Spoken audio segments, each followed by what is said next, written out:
Welcome back to the Star Wars News Net Timeline Show. Luke, this is my favorite time of the week when we talk about the next piece of canon material on the Star Wars News Net Timeline. And we're still in the year 232 BBY, talking about A Test of Courage today by Justina Ireland, a fabulous middle grade novel that is very near and dear to my heart. It's one of my favorite middle grade novels in all of the High Republic. I think it's probably like number 2 on my rankings. We'll get into number 1 later on in future shows when we get to some phase 3 material, but this one certainly is really special. I am excited to talk about it. Obviously, we are going to be introduced to Vernestra Rowe this evening for the first time in novel formats, because we've covered her in a previous, comic run, but this is our first novel where Vernestra plays like a prominent role. So I'm excited about that. Luke, are you ready to talk about The Test of Courage, Vernestra Rowe, Justina Ireland, bringing us a banger? How you doing? You ready to go? Absolutely. And hey, I feel like this is fitting. We're talking about High Republic right now. Tomorrow, my Tears of the Nameless copy is scheduled to arrive, so I should be getting into that. Um, that's super exciting. So, again, I think A Test of Courage is probably in my top 3. It's a great novel. So, Top top 3 three what? middle grade. Sorry. Oh, You were okay. talking I about was your like, middle grade ranking. In okay, my okay, middle okay. grade ranking, top Yes. When 3 I heard maybe. top 3, I'm like, whoa, we're about to drop a bomb on the pod. This is a top 3 Star Wars novel of all time. A Test of Look at my Courage, chest. better than Bloodline. Test of I'm Courage. kidding. It was a Test of Courage by Luke Sheehan to name A Test of Courage a top 3 Star Wars novel, which in its own right, maybe there are someone who has it in the top 3. God bless their soul. They need to read a little bit more Star Wars, but this book is excellent. This book is fabulous. And so, all right, we're going to follow like the same formula as last time. I'm just going to give a brief synopsis of the book. You can feel free to correct me on anything I missed from my brief synopsis. And then we're going to get into our characters, our favorite themes, favorite moments. I do have like a good line that I want to read. I just got to find it again real quick, because I do have a really good line that I loved from this book that I wanted to read towards the end when we talk about a couple of characters and their arcs. So I am excited.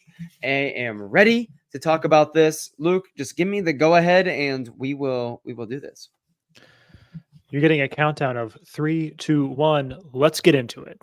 All right, so A Test of Courage by Justina Ireland is going to begin. We're going to be introduced to our 4 main characters of this book. We have Jedi Knight Vernestra Rowe, who we previously met, if you've been following the timeline show, in a previous comic where she was the Padawan to one Stellan Gios, who we haven't really gotten to talk about a lot in the High Republic yet, even though he's one of the most prominent characters in the High Republic, because the second wave of phase 2 is kind of the Stellan Gios, coronation event. And then, phase 3 is when he's also popping. So wave 3 of phase 1 is when he's also popping. So we're about to get so much Stellan Gios, but Vernestra Rowe was his Padawan. She is now a Jedi Knight. She is 16, I believe, in this book, but she was knighted at the age of 15, making her the youngest Jedi Knight in several hundred years. She is a prodigy. There are a massive amount of expectations placed upon her shoulders. So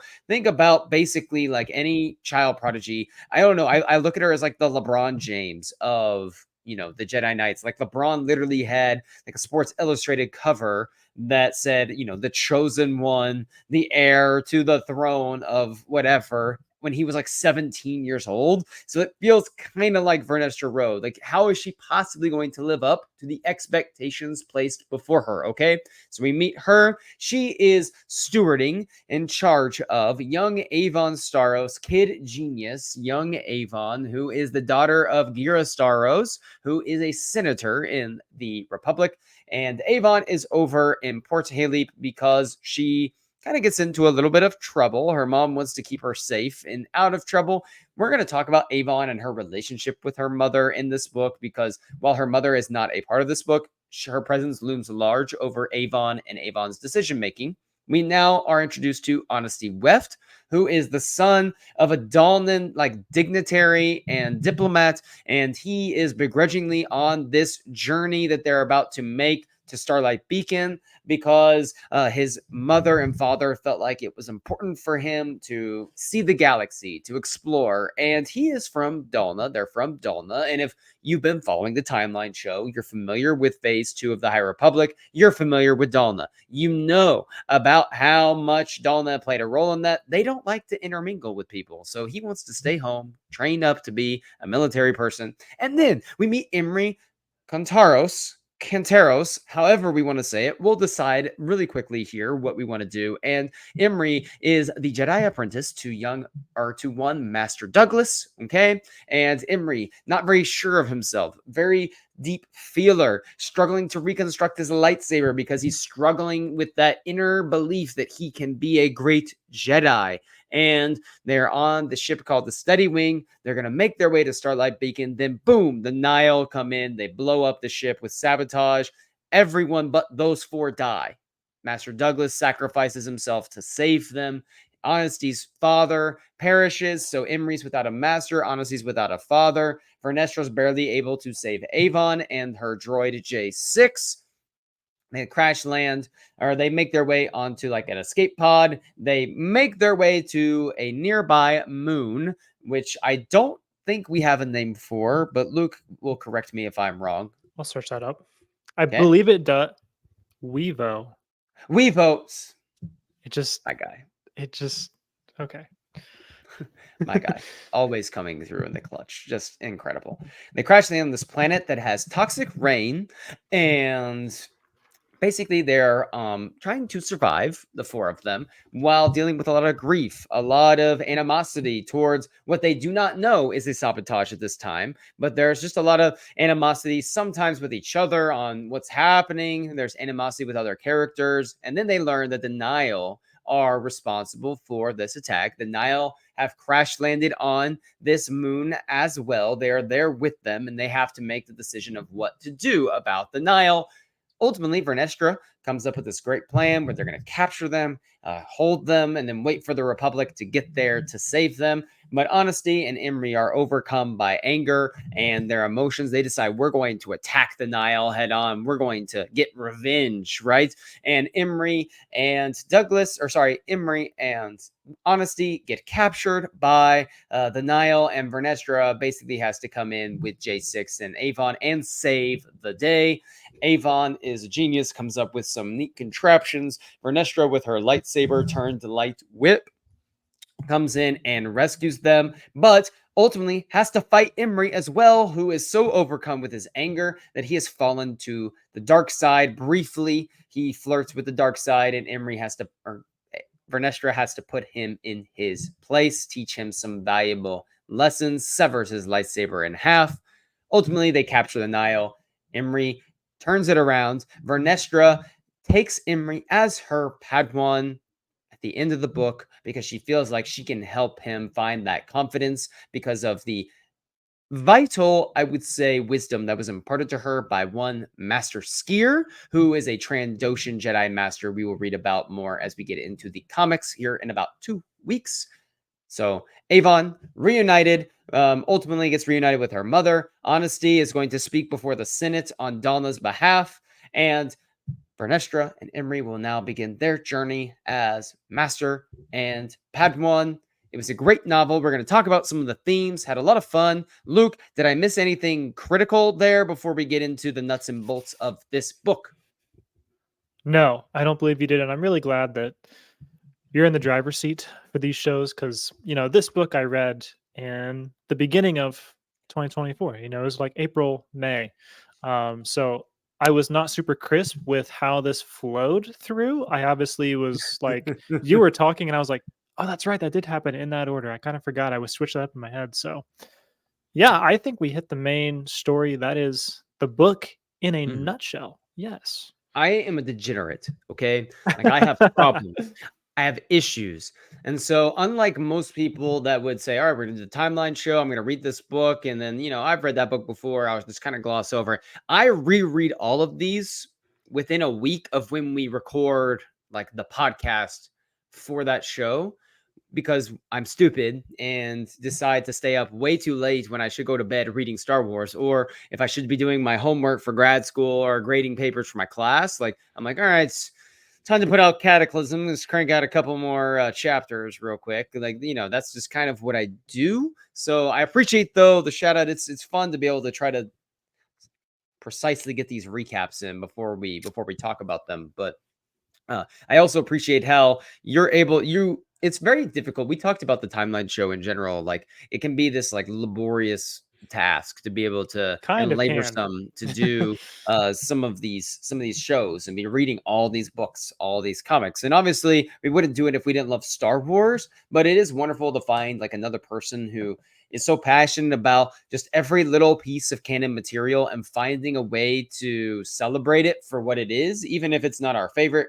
Thankfully, like Test of Courage is one of our favorites, but there's going to be books that we talk about, comics that we have talked about already. We will talk about shows, movies that we're not necessarily that fond of, but it's about finding a way to celebrate those things. And it's even when I revisit it, it's fun to just, even if I don't love it, I'm going to find something to take home that I'm like, all right, I appreciate this.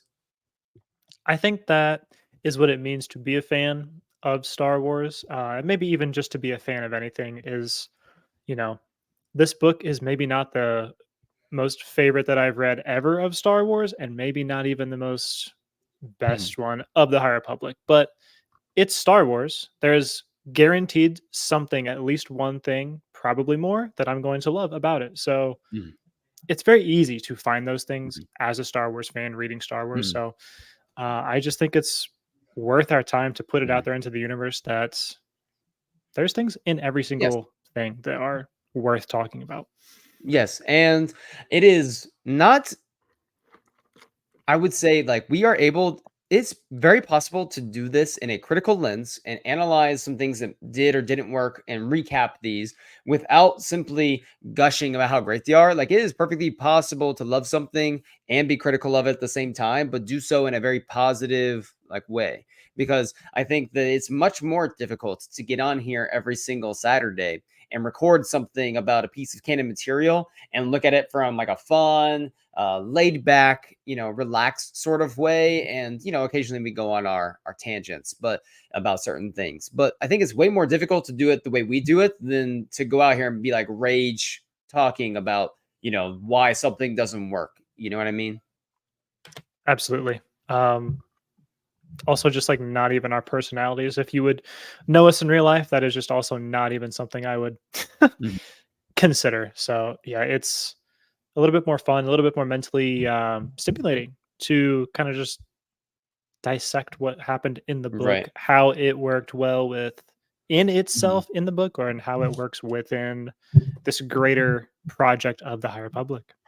It's just, So yeah. I will give you the opportunity here to select the first of the four characters that we discuss. The big four, the core four here in this book.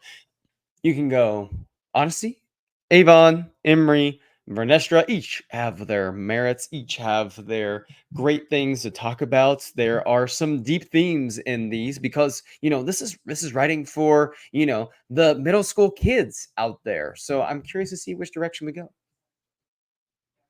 I think I'm going to choose Honesty Weft as our first Okay. dissection. All right. Why honesty? I kind of wanted to scale it to where we are going to go from personally characters that I know least well to characters I know the most well. So So, I was like, is honesty about to catch a stray here? Like, if we absolutely scale not. it from the characters that are the worst to the characters that are the best. Absolutely not. Like Like we just talked about I positivity, and Luke says honesty sucks. No. Honesty Weft sucks. You asked me about Jai Kel on one of those, and I was like, he's an average friend. On the Rebels podcast, you're like, Jai Kel catching strays out here. Honesty Weft is Check not out. catching a stray. He he's a good character. I think there's Mhm. really good lessons to learn from him. He he has to deal with this completely unexpected loss of his father, the death, and in a day or two, he's able to go through this grief process and come out the other side better for it and able to represent his planet to people who need, he's trying to get aid from and support from. So he's got a lot of respect for me. He's a great young kid. He's just really only in this book. I don't think he's really fleshed out or has much of an arc outside of this No, I book. don't even think So he's like it's brought up again, like, after this. He's like he he's a one and done. He's a one and done. a mission to disaster might have him a line or two, Okay. All right. That's but fair. he's not got an arc or I anything. haven't This read is it like, soon enough. I yeah. haven't read it recent enough to be able to, fact check you on that, but I'm gonna just assume you're right because you usually are. So we'll just give you that one. So honesty, though, presents a very interesting character from the standpoint of, we're reading this through the lens, trying to read this through the lens of, a middle grade student that is reading this. Like, this book is in my library at school, and so I always try to tell my kids, like, check out this book, check out this book. Come on, come on, come on. I actually have a student that is reading the whole omnibus for High Republic Adventures for Phase One that I Ooh. gave him to read. He's like over halfway through. I was pointing out some like Marky and Row or whatever or some Nile that exists, and he like, that dude's bad. Like, he's like, that dude is bad. I was like, just You wait, just wait. you get it, yeah. He gets it. So honestly, it's pretty compelling just from the standpoint of, like you said, he loses his father at such a young age. But the thing that really gravitates me towards honesty is he loses father immediately after what, like, a major argument with his father, and a time period where him and his father aren't getting along because he's so unhappy with his father forcing him to come on this trip at all when he just wants to stay home, pursue his military career and training. And his father and mother are trying to get him to realize that, hey, like, before you make this decision on the rest of your life, why don't you try to experience more of the galaxy and see what's out there? And he doesn't want to do that. He makes it very clear and plain to his father, like, hey, I have no interest in this. I think you're full of crap. I think that you don't know what you're talking about. You don't understand me. And that's kind of the last conversation that he has with his dad. And it just makes me wonder, like, I wonder how many people out there have had situations where, with loved ones or friends, where, that relationship was lost and there's no way to rekindle it because of the nature in which it was lost, and the last thing that you had with that person was definitely not a way you remember it fondly. I am blessed to say that I have not experienced that in my life, but I have absolutely heard stories of friends or other family, people I know that have had that happen to them in real life, like your Mhm. uncle, your dad, grandpa, name it. You did not see eye to eye, and the last conversation you had with them was an Right. argument, a disagreement, something that didn't Mhm. go well, and for there to be no possible way in the rest of your lifetime to fix that, say you're Right. sorry, anything. I mean, that will weigh on you for the rest of your Mhm. life, and it doesn't have to define you. It doesn't have to stick with you and have a power over you, Mhm. which is easy to say and hard to come to grips with. But honesty left, um, I think he does a lot of good emotional work here, that he Mhm. does move through the rage here at toward the end of the book. He's with Right. Emery and wants to take out his anger and vengeance. And that's part of the grief process. We see him go through it and he comes out the other side a better man for it. So Mhm. hats off to the journey that no one should ever have to go on that he does. Mhm. So I haven't experienced that myself, like the weight of losing like a loved one like that, and in a fashion so immediately devastating, like so unexpected, while also not having my last like conversation with them being something positive, or something that I would be proud of. The only thing I can think of is there's been maybe relationships, friendships in my life that have fizzled out, and like the reason it fizzled out is because of maybe an argument here or an argument there or something like that. Normally, I feel like I really pride myself on trying to mend fences, but obviously it's impossible to do that always. The way that this is most like I can relate to this the most is as a teacher, and Mm, some days, like, I'll tell you what, like, some days, like, kids drive you insane. You know what I mean? Like, some days kids just drive you up a wall. Like, There was an instance this week at school where, it's like we're just trying to get through the day. Come on, like we're almost done with the week. That's what we're gonna do. We're gonna pull something like that right now. Are you serious right now?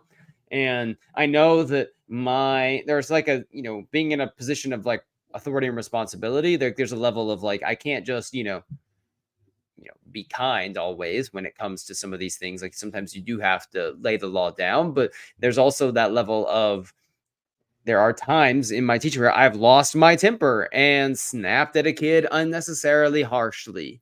And I have to remember to check myself moving forward because, I need, I don't, that kid may transfer schools, at some point, or who knows what's going to happen in that kid's life outside of school. And, you think about like my relationships with my students, friends, people, like you want your conversations and the lasting memory you have with those people to be something positive, be something productive, especially in like a position as a teacher. But like when you're thinking of honesty, it's like he's looking up to his father truly, and he's just angry and lashing out like a kid.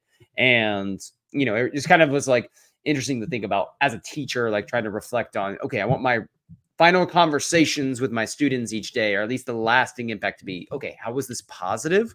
But you mentioned honesty, being resilient, and that's something like kids are so resilient. I get enamored with how resilient kids are each year, like seeing how they're able to push through different things in ways that most adults I see in my life are just unable to cope with.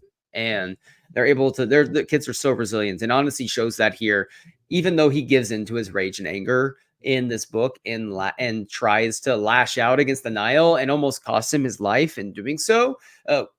We have to remember that this is like a teenage kid that is, just lost his father and finds to feel responsible. He's probably going to be impulsive, but and like you said, just a couple of days, he moves out of that to wanting to be someone that rallies a group of thousands of senators together to try to support his planet and provide the aid that they need. Absolutely. So, yeah, I mean, this book, I think we really, when you went through it, like that really is every action step that happens. I think a lot of the book is the inner monologue of these characters, and so Mhm. what we've just touched That's a on good point. is just really quickly like the version of what what honesty left goes through. A lot of this book is each character's internal monologue and what they're dealing Mhm. with. So we get a lot of that, and I think that's a good quick coverage of kind Yes. of honesty left. And let's go on to one of the other three. You can select you just go with the order tonight. You can pick the order. Who's next? So I had it in my head. Next, we're going to go with Imri Cantaros. Okay, we are in sync. I know you so well at this point. I know the order. Like I know where this is headed. Like I know what's happening. And so, all right, Emery. Why Emery number three here? What stands out to you about Emery's journey through this, from losing his master as well? Like him and Honesty are very similar in this. They're kind of tied together, and Vernestra and Avon are tied together. What about Emery? Like really what drew you in with him? Because I'll be honest, I'm not as captivated by Emery's character. He's probably number 4 on the list for me in terms of like characters I'm captivated by, because in terms of Jedi, I'm more of a Vernestra person here. So I want to know, like, what about, Emery stands out to you? I will absolutely answer that in 1 second. I just wanted to slip this in that I feel like you often have a very like finger on the pulse knowledge of like what it's like to be in this like Jedi master apprentice relationship, because in our like real world that is kind of like a teacher and a student. Hmm. That, I mean, that is what it is in Star Wars. It's a teacher and a student. So oftentimes when it comes to these characters, I feel like you have like exactly like real time yesterday you experienced what is happening in this book or whatever. So Hmm. I just always think it's funny how there's some issue with the Jedi and you're like, "No, I actually just lived that yesterday with like these kids are going through like tough stuff and they're Hmm. resilient." And it's like, yeah, I can say that, but I haven't. When was the last time I interacted with a child? Hmm. It's been a while. Hmm. I have some young cousins, but you're constantly dealing with children. So you're kind of a perfect person to be Blessed, talking about the blessed to do Jedi, it, honestly. blessed to do it, I blessed to do think for Imri, I do think he relates harder to me than it sounds like he does to you.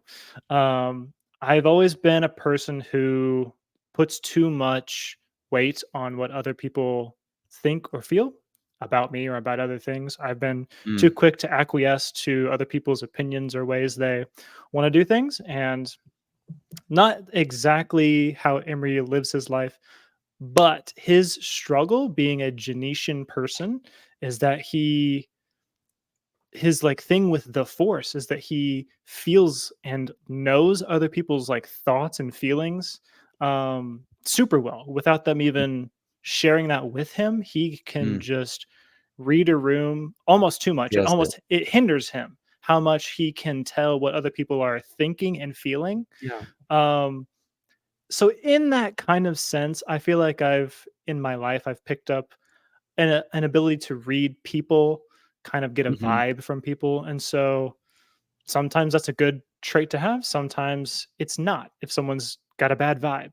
mhm, There's just, that little piece of Emery is a little piece of me too, and mhm. we're just we're we're boys that feel too many feelings, okay?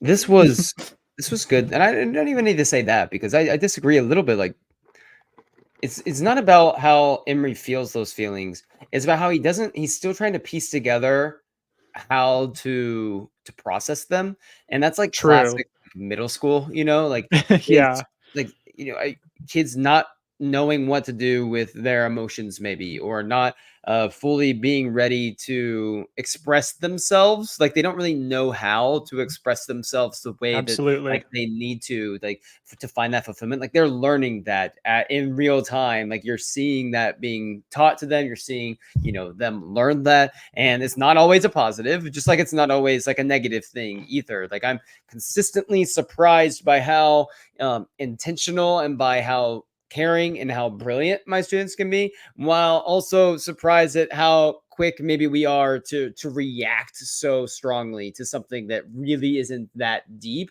which I'm sure was like the exact same when I was in middle school. Like, I'm sure, like, in like it's like revisionist history. I'm like, how are you guys doing this? When I'm like, I know I was doing. There was literally something that happened today where kid got really mad. He's like, why are you guys trying to take a picture of my mom's cell phone number on my like computer? Like, that's not cool, that's creepy. And I had to like walk over there, and there was some discipline that was rung out, like, we're not supposed to do that. They did ask me later, it's like, Mr. Bradshaw, though, like, that was funny, right? And I said, just because it was funny does not mean it's appropriate. Like, there is a line here, guys. You crossed it. Like, we're gonna be in trouble now. But I just, I need to let you know. Like, they're like, I was like, that might have been something I would have done when I was, 13. But now I'm like sitting here having to be like, how could you guys think that that was a good idea to do, like, at this point in time? And so Emery, I think, is this kid that is, like you said, he's so constantly wondering how he's being perceived by everyone else. Yeah. And that is like a constant like struggle that like middle school kids have, which is why Emery is in this book, is because he represents that side of, middle schoolers trying to think about, oh man, like early teens or preteens, like, oh my goodness, like, this person's thinking this about me. There's drama over here. I'm never gonna be as good as this person. And that's like the big struggle for a lot of kids, and a lot of people don't grow out of that. And so they still struggle with that their entire lives. Like, I understand exactly what you're saying. Like, having to feel like I have to live up to certain expectations, and if I don't, I'm a failure, or I need to please every person around me because I don't want people to have this negative perception of me. And Emery's able, at the end of the book, I think he's on the path, and we're going to see his journey play out here in the books, of being able to move past that and become completely happy and content with who he is and find that balance within himself. And I think that's just a great model for students or young kids to see, because so many people don't get out of that moving forward. Like, they stay in this bubble where they're 40 years old, they're 25, they're 30 years old, and they're still, hyper fixated on what the world thinks about them, and they're unable to really find themselves. And Imri's able to do that with the help of Vernestra, but ultimately, like, you can have people around you that help you in these areas, but you have to be able to summon that from yourself too. Like, you have to be able to do that. And we see at the end of the book, like, he feels very confident, more sure of himself moving forward, because he has those people that are investing that time in him and reassuring him of who he is as well. Absolutely. Um, and if you weren't going to bring it up, which you did, I was going to say that oftentimes people like Emery or even myself as a child don't go out of Mhm, feeling the need to like perform for other mhm, people or the weight of expectations that aren't really there. mhm. Just these societal standards. And I was going to say, like, even it just took until my mid 20s, honestly, for me to start Right, that journey of like, the only reason that I'm even doing this thing today or that I'm posting this online is so that other people will think certainly this certain way about me. right. I don't have to do that. I can actually just do things for my own enjoyment. Yeah. It's okay to it's okay to be selfish sometimes Hmm. if it's Yeah. going to protect your peace. So, Hmm. just kind of Absolutely. just my little bit there. And we see this with Emery, like, he's unable to form like a fully constructed lightsaber. Like, his Mm, blade is unable to cut through some things. Like, it's kind of a weak, flickering little beam of energy that it can cut through, like the plants and things like that when they're trying to survive on Wevo, because they have to protect themselves with plants using the Force, because the rain is toxic and acidic and is going to burn them alive. And they also have to cut through the forest, this dense jungle, and ever to get to the cave that's going to keep them safe. And he's unable to find that peace within himself to get his lightsaber fully constructed. And we've seen this in Clone Wars. We see this played out other ways, where if you're building a lightsaber, you have to be connected and feeling like balance within the force to bring out the true connection that a lightsaber needs. And he's unable to do that because all those emotions are swirling inside. And that was before Master Douglas was killed. absolutely. I really like whenever Star Wars writers use the lightsaber as kind of like a litmus test, or I don't know what you want to call it, but like kind of just a mirror or a window into how the character is dealing with the Force, the relationship with the Force. Because we have this clearly, Imri is struggling with Hmm. his connection with the Force. It shows up in his lightsaber. We see Kylo Ren with the same thing. He's kind of an Hmm. unstable person, and his lightsaber shows that it's crackling. Hmm. It's I just I like that trope. I like when we get a very physical, like explicit explanation or just Hmm. exposition of how the character is relating with the Right. Force. I like that. Oh yeah.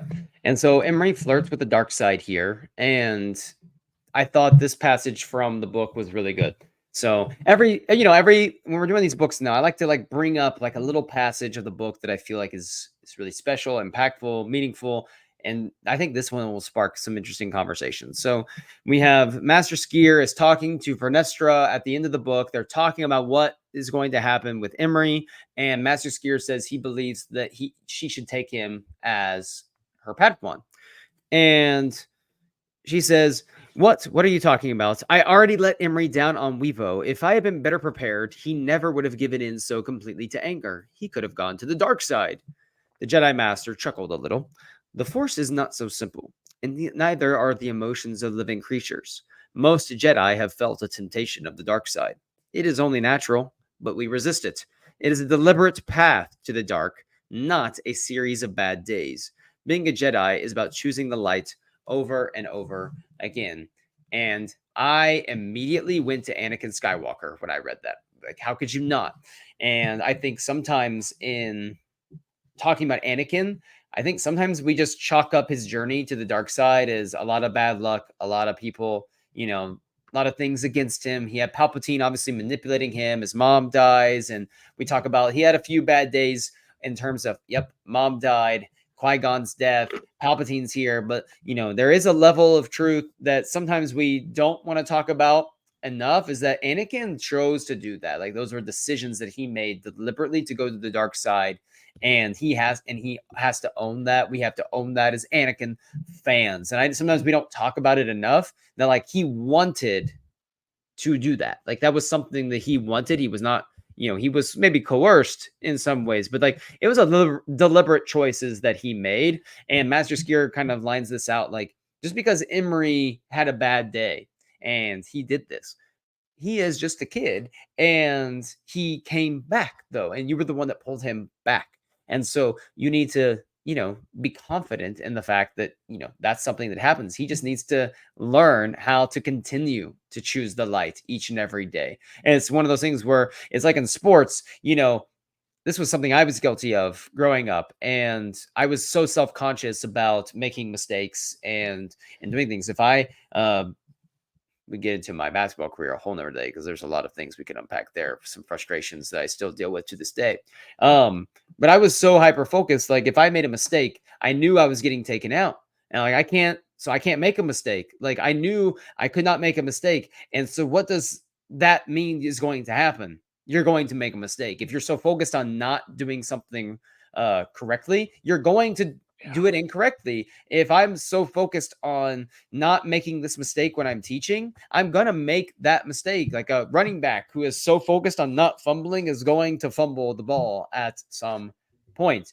And it wasn't until I kind of freed myself of that to like play more freely or teach more freely that I started realizing I'm not making those mistakes anymore. And I think that's what Vernestra is Skier is telling Vernestra she's going to have to teach Emery is that he has to be able to be free within the force, free within himself, to feel certain things, come to grips with what he's feeling, and choose to move past it.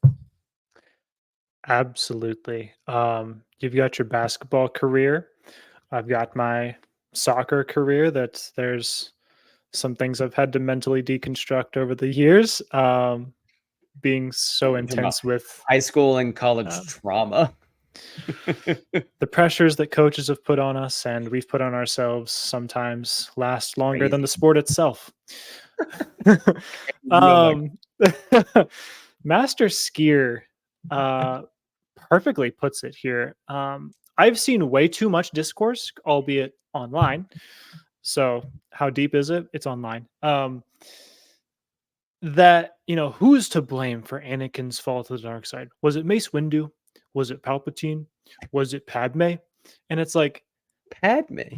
what? Right? Well, who's blaming Padme? Why is Padme catching strays I'll online? give you one guess who would be blaming women. Um, um, but no, it is a deliberate choice. Anakin made the choice to choose the dark side of the Force, and I think it's just perfectly put by Skier that it is not a series of bad days. It's not an accidental thing to wind up randomly on the dark side of the Force. This is a deliberate choice. This is It's like something it's not an that's, yeah, accidental it's not an thing. accident. If you notice in your like, comments and subscribers and content that you're consistently being misogynistic. Yes, absolutely. I understand where you're coming from. Yeah, 100%. All right. I'm assuming we're going to Avon next. You know me too well.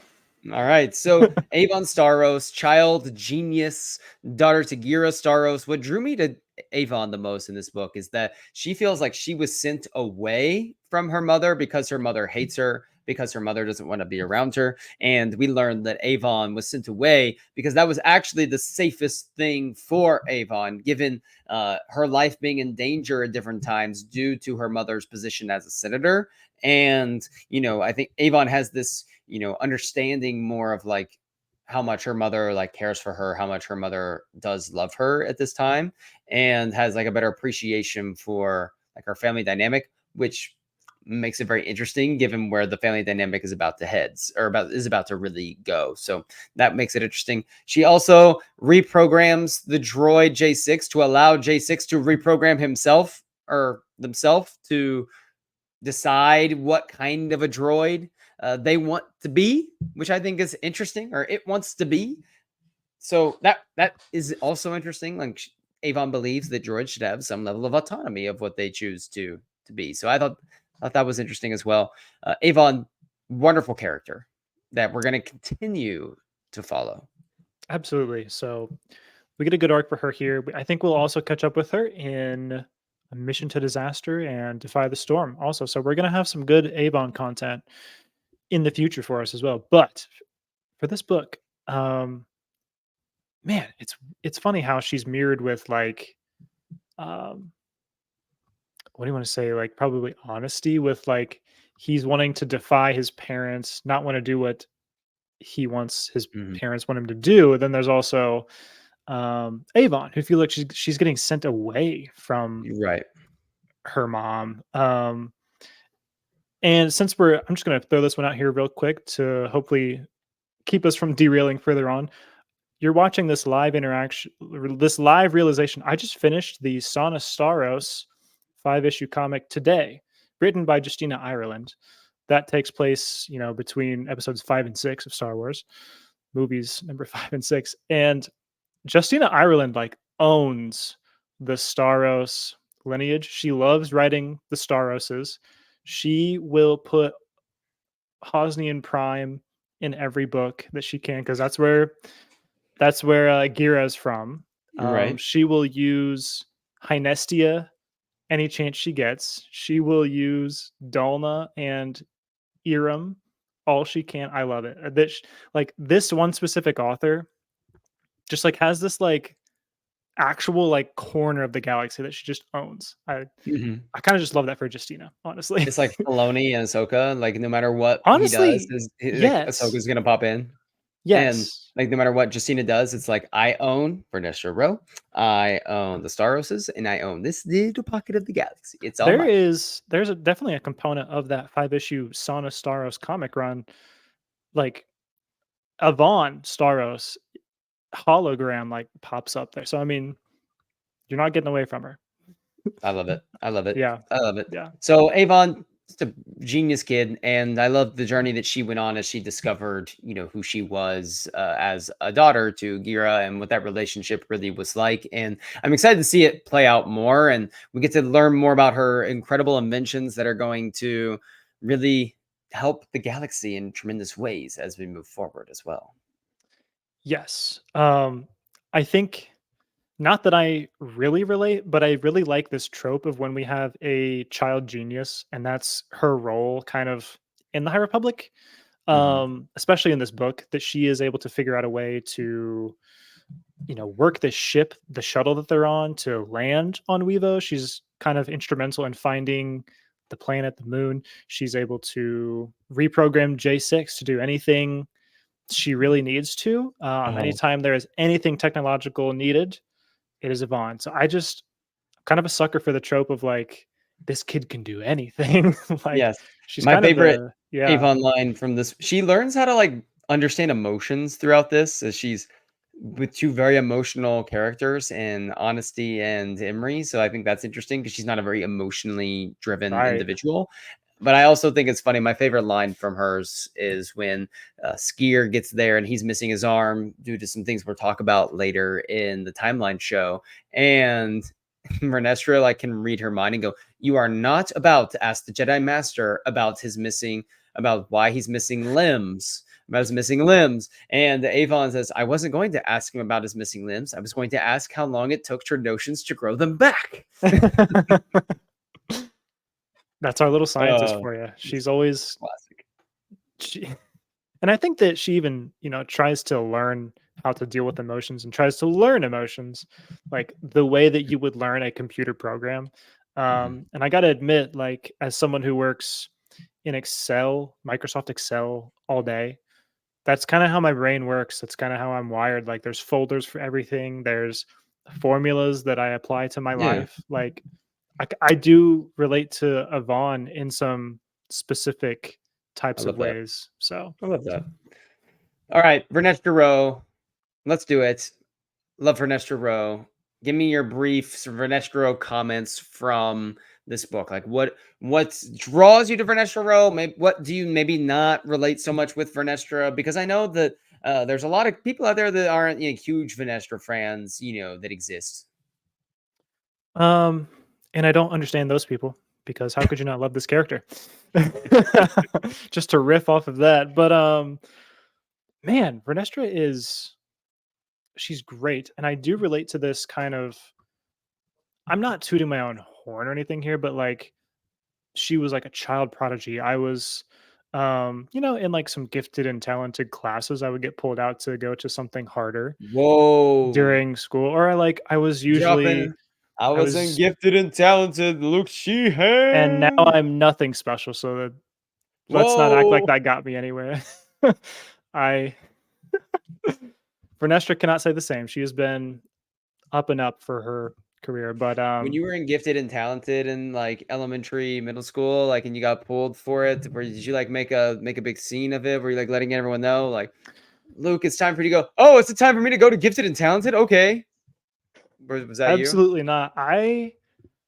Um there are just sometimes some kind of things I'm just kind of oblivious to. It was just a thing I did. I didn't really think anything about it, but we would get like So humble. It's a tested. humble brag. Like, it was just a thing I did. It Like, was no big just deal. I didn't I knew I understand. belonged. Yeah, I don't know, but I'm I got sorry. good grades in school. I was usually a pretty good athlete on whatever team I was on. Like I kind of get the You Vernestra say, Row like you're like, I kind of get. I'm a prodigy thing. prodigy. Like, I get it. Like, I was basically the you know what, like Hear throughout my about entire life. Thank Let's you. attack it from this way. This is My not what I expected. No, I'm obviously like exaggerating your Because words I'm and thinking that you embellishing would them a relate too. ton. You're a very driven, Hey, don't put this on me. goal I'm just a humble oriented, person making my way. I'm just a simple man making my making way, my way trying to through find the my way in the galaxy. galaxy. But I see you as a very like achievement oriented person. I think you Mhm. set a lot of goals for yourself. I think you achieve a lot of those goals. And so I think you are gonna heavily relate to Vernestra in kind of a similar way where she has high goals for herself, very lofty, and she's gonna hit them. So that's Mhm. kind of how I view you, honestly. Okay. That might be why I relate to her so much because I'm way more of an emotional person than Vernestra is. Like, she's not emotionally driven Yes. really at Yeah. all. So, like, that's where I kind of can feel a disconnect with Vernestra. But I think through the core of that is, like you said, she is out of maybe all of the Jedi. Like, that's why her and Elzar, I think, are my Mhm. 2 favorites in terms of, like, this era of the High Republic, because you have both super high achievement-oriented Jedi, but one is, like, "I'm gonna focus on my goals, it's all I'm going to get, I'm hyper-focused on it," and Elzar, though, he feels much deeper than, Vernestra does, and he's a little bit more erratic sometimes, like, in his emotions, and I feel like I'm a blend of those 2 people sometimes, and like Vernestra, like has these goals for herself, has lofty expectations, and I think she can overthink how she's going to live up to the expectations, not necessarily of others too, because there are a lot of expectations on others, but there's also like lofty expectations she sets on herself that she has to meet as well. And she puts a lot of pressure on herself to meet those. And that can be a lot. I feel like she's someone that's always juggling. Like when she was growing up, through the Jedi Order. Now that she's a Jedi Knight, she's juggling so many different things. Like she wants to excel at this. She wants to be a great duelist. She wants to continue to get better with her light whip. She wants to grow in her communing with the Force. She's interpreting her Force visions through hyperspace. Like all of these things that are happening with her. And she's like, I'm going to excel at all of them. And that could be a tremendous burden on someone so young as well, but just in general, like a tremendous burden.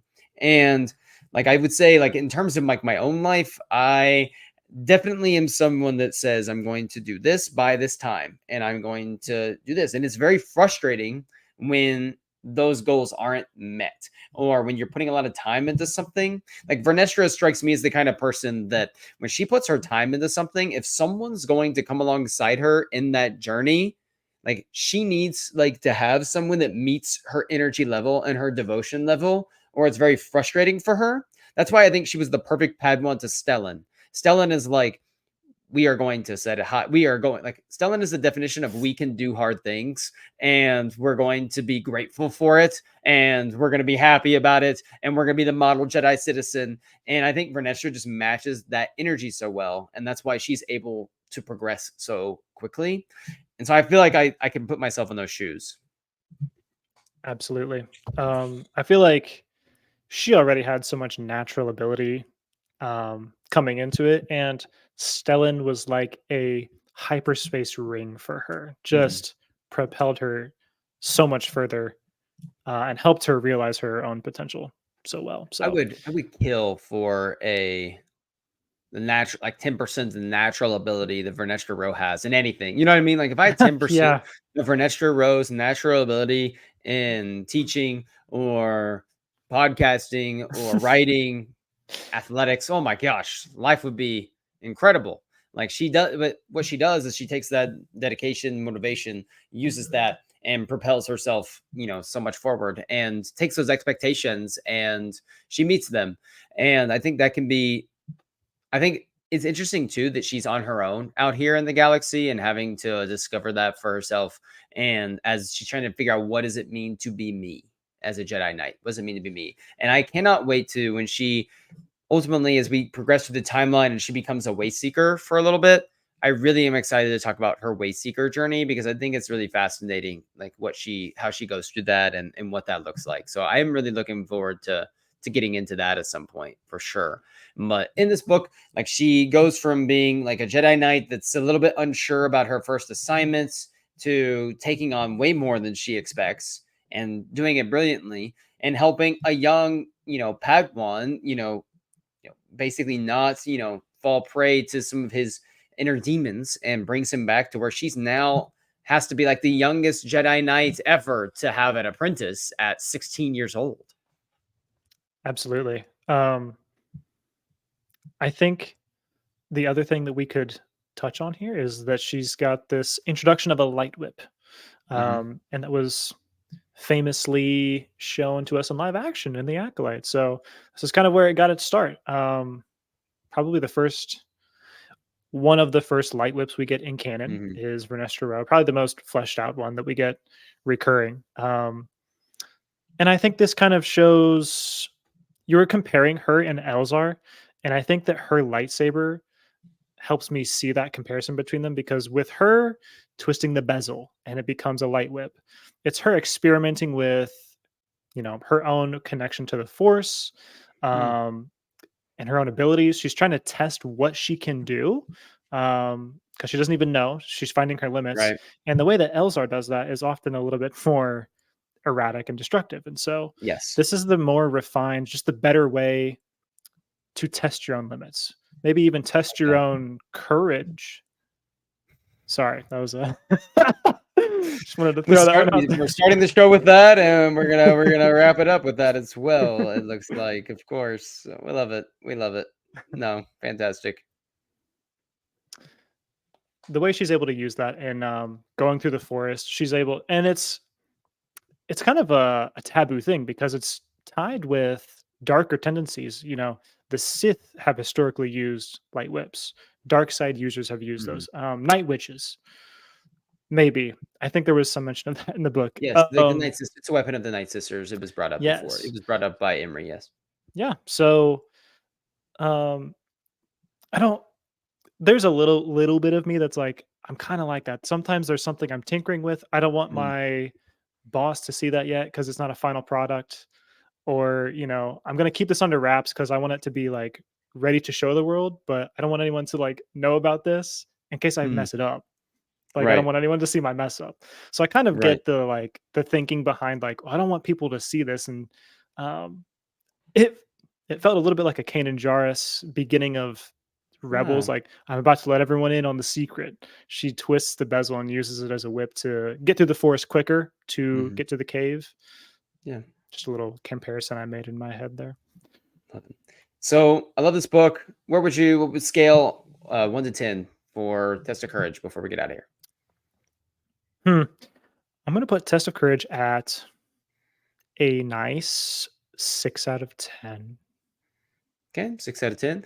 I'm going 7.5 for Test of Courage. Actually, no, sorry. I'm not going 7.5. I have a new thing now. I'm not doing sevens ever in my ratings ever again. Uh, it's a new thing. Well, okay. I'm like 7 is too like wishy-washy. Like, be firm, like 8 or 6. Like, it's just like stronger. So I will go. That is so you, though. That is such a self-imposed rule that you would do. I'm gonna go 8 out of 10. I'm gonna go 8 out of 10. I'm gonna go 8 out of 10. It's a good book. It's a really good book. I love it. Yes. There, I think thinking through some of the others, I'm like, definitely would have it lower, lower, lower, lower. So it's like if it's my second best middle grade, I have to go 8. So I'm gonna go there. Okay, awesome sauce. Oh, I can't believe I just said that. All right, like and subscribe to the channel, please. Let us know what you think of this week's timeline show.